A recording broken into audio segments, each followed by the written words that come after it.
the moral of the story ialah kena dengar. Okay, kena dengar apa yang tim anda nak, ataupun customer anda nak, ataupun rakan kongsi anda. Okay, kita kena dengar, kita kena tahu macam mana kita boleh tolong dia. Ingat, bukan macam mana you nak dia jadi. Okay, how do I put this? Bukan apa yang you nak dia capai, tapi apa yang dia nak capai sendiri. Ingat macam tu. Okay, it's not what you want him or her to become. Okay, but orang itu mesti ada will sendiri untuk berjaya. Okay, kita kena dengar apa yang mereka nak. Okay, bukan apa yang kita nak. So, malam ini Nelly pun ada satu. Yes, Melissa, go ahead. So, sebelum kita tinggal masa lebih kurang 5 minit lagi, tapi sebelum kita menghabiskan meeting pada malam ini, saya ada soalan nak tanya. Tadi Alicia dia bagi tahu kan apa dia punya fokus untuk royalty yang ke-88 dan seterusnya. Dia sudah ada planning untuk 3 tahun. Salah satu daripada dia punya action plan ialah untuk meningkatkan rekrutmen dia supaya menjadi 10 orang member baru. Untuk meningkatkan rekrutmen dia kepada 10 member baru setiap bulan. So I want to ask kan, kenapa Alicia mempunyai strategi yang begitu sebagai seorang diamond executive? Why? Dah diamond kan, grup pun dah besar. Kenapa masih nak buat 10 rekrutmen setiap bulan? Jangan segan. Boleh jawab. Cuba. Yep, Abang Wahid. Sebab dia punya goal lebih besar lah. Dia nak 6-figure income. Itu salah satu daripada sebab dia.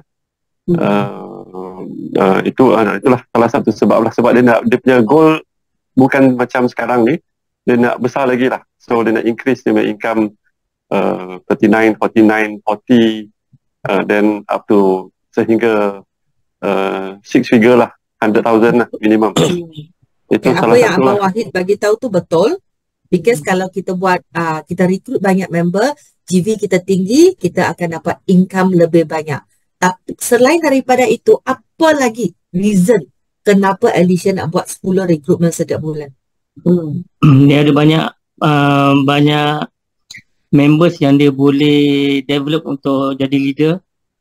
Betul. Okay, so basically it's these two reasons. Okay, one untuk naikkan GV, tingkatkan pendapatan. Second, supaya dia mempunyai sekumpulan customer yang dia boleh follow up untuk mendapatkan leader yang baru. So that's why new blood mesti masuk setiap bulan. And my message lah before we leave this meeting ialah tak kisah kita tak kisah where you are in your business, tak kira di mana anda berada di dalam bisnes ni. Yang belum ada tim, kita perlu buat recruitment supaya kita ada peluang untuk mencari siapa business builder yang hendak membuat bisnes ni bersama-sama. Okay, yang ada tim, kita kena bahagikan masa dengan betul.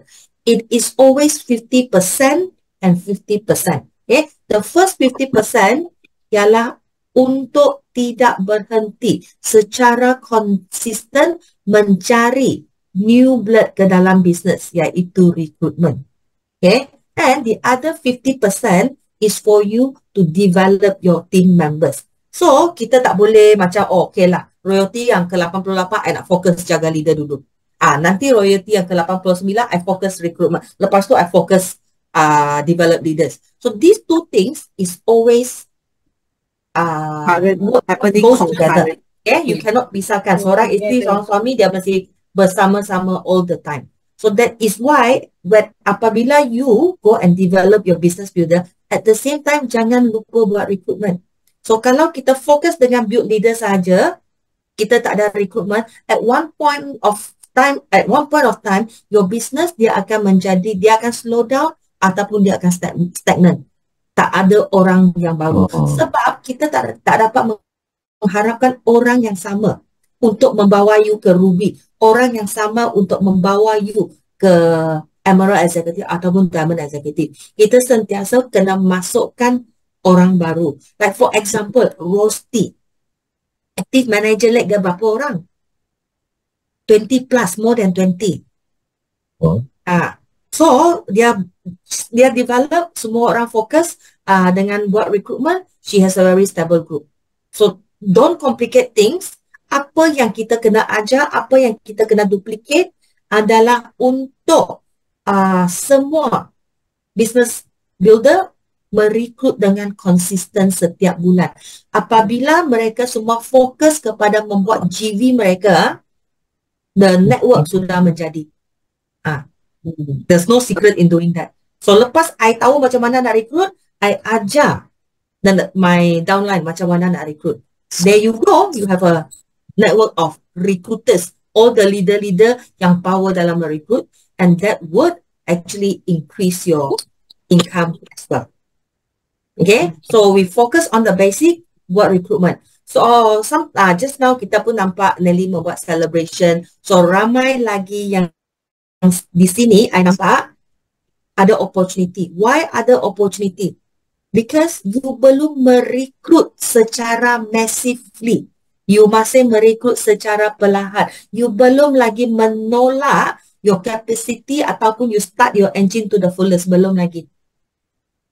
So kita nampak banyak peluang. Ramai orang yang menunggu di luar sana untuk tahu mengenai Alpha Lipid Lifeline. So it is your responsibility to go and tell them about it. Dulu when you talk about Alpha Lipid Lifeline breakfast drink RM6 lebih kan. Sekarang is RM7. So it's still okay. So RM7 to get a nutritious breakfast drink, everybody will spend for it. So you just need to go out and tell them after minum Alpha Lipid Lifeline tu, what are the benefits that they get. So ask yourself, if you don't do 3 recruitments, right, is it because of you don't know how to recruit? You don't know how to explain product, which I don't think so. Ataupun belum power lagi dalam explain membership. Ataupun the last one, belum pergi buat sharing. So these 4 things you ask yourself, apakah kekurangan yang you rasa yang menyebabkan you tak membuat 3 recruitment setiap bulan? I strongly believe is the 4th one. You belum lagi buat sharing dengan ramai yang you belum lagi pergi buat sharing dengan orang, the numbers tak cukup, that's why you don't get recruitment in. That's all you need to do. Buat if you want to talk about sharing lah, membership benefit lah, semua dekat sini dah minum Alpha Lipid Lifeline, I rasa bertahun-tahun. So you got a lot of stories to share. It's just that you belum cari who is that person that you want to share with, and the frequency of you sharing belum lagi maximum. You don't push yourself hard enough, that's all. So to push yourself hard enough, think about, okay, if let's just say we don't want to talk about macam Alicia lah 30 berapa ribu, no need to talk about that. Just say that every month, if you have additional income, setiap bulan anda mempunyai pendapatan 3,000 daripada new image, bagaimana kehidupan anda akan berubah. You don't have to worry about paying your loans already. Loan rumah, new image bayar. Loan kereta, new image bayar. So that's what you want to achieve. So everybody focus your time, 50% dekat enrollment, 50% dekat building your leaders. Okay, I think that's all for tonight.